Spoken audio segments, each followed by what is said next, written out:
Hello students, welcome again in our online study class, and today we are on page number 8 and this is our third video of the second lesson. And in the last video we learned about the written sources of history, and in it we learn about the books, copper plates, paintings, rock cuts and so on, and potsherds. And in this we learn the references of period of history that are in written form.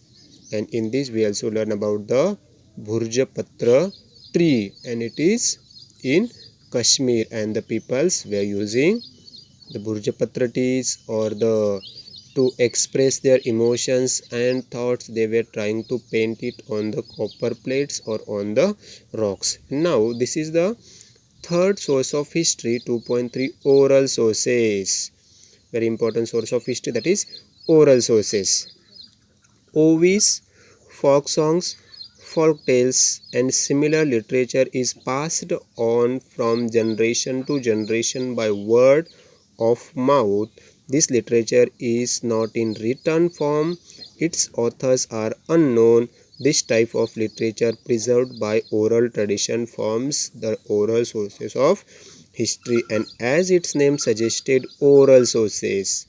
And friends, we know in our house also our grandmother some of the ovis, songs, stories that are not in written form. Just these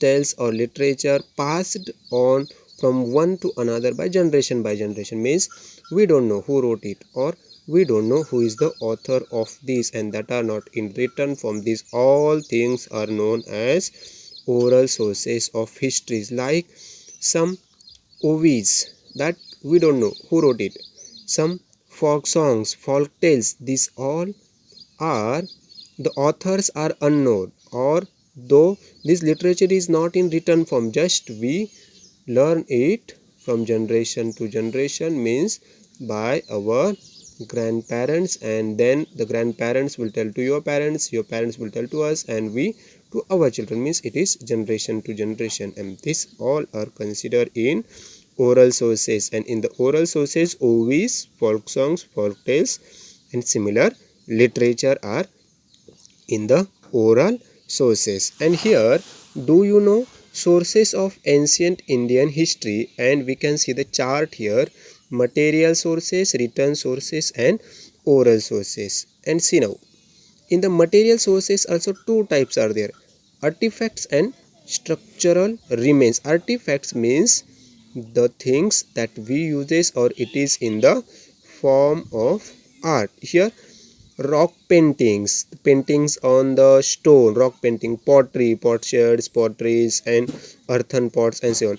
Terracotta objects, then beads, ornaments, sculptures, metals, objects and coins and weapons. These are in the artifacts. See now, material sources, in this also it is in two form. And structural remains. Structural remains means the buildings, then the stupas, caves, houses, stupas, rock cut caves, temples, churches, mosques, pillars, means in the form of building. In the form of building, this is structural remains. These are in material sources. In the material sources, we learn artifacts. In our day-to-day life, we use it. Metal objects are used, ornaments, beads, terracotta objects, pottery, rock paintings, coins and weapons. This we use in our day-to-day life. It is artifacts. Structural remains that are in the form of building, houses, stupas, rock cut, temple, churches, mosques and pillars. These are in structural remains. And in the written sources, inscription on Harappan seal, Vedic literature. Seal means stamp, add or royal stamp or stamp, it is seal. And inscriptions means whatever the scripts or words they have written on the seal, that is in the Vedic literature. Inscription on Harappan seal, Mesopotamian clay tablet, Mesopotamian clay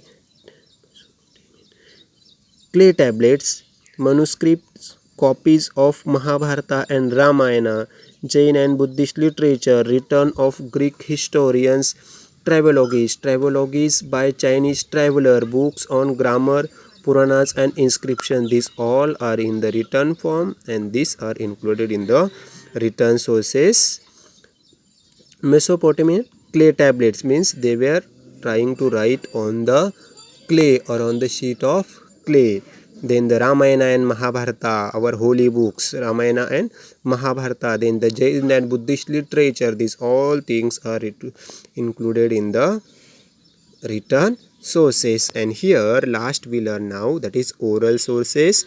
The Vedic, Buddhist and Jain literature of ancient India was preserved by oral tradition. It is known as, it is now available in the written form. Even so, the oral tradition is still alive.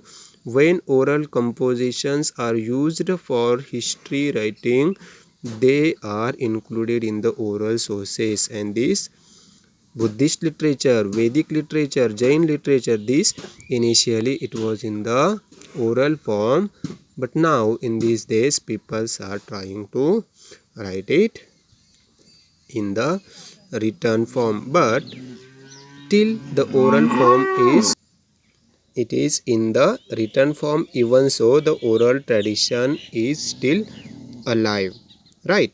Means this is the clarification of sources of ancient Indian history. And in the next lesson we will learn about sources of ancient Indian history on page number 9. So just today for homework you have to write this whole chart in your notebook